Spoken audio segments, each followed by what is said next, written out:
diwarnai isak tangis anaknya, Sa, 34, wanita di Palembang pelaku penusukan terhadap kerabatnya sendiri hingga usus korban terburai dan tewas, ditangkap polisi.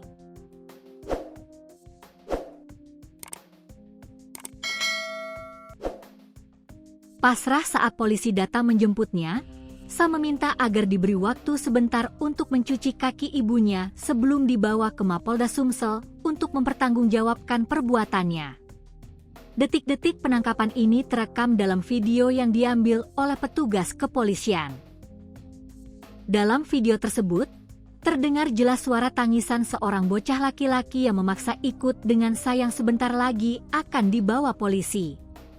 Sejumlah orang berusaha menenangkan bocah tersebut dan membawanya masuk ke dalam rumah. Nak ikut, mau ikut, ujar bocah tersebut sambil menangis histeris dalam video yang dilihat tribunsumsel.com, Jumat, 1 Mei 2026.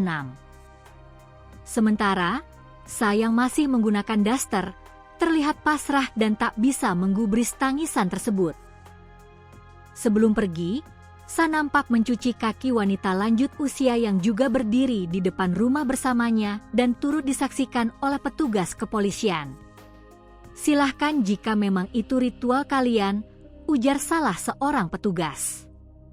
Setelah itu, Sa dibawa petugas menuju ke Mapolda Sumsel dengan disaksikan oleh orang-orang di sekitar rumahnya.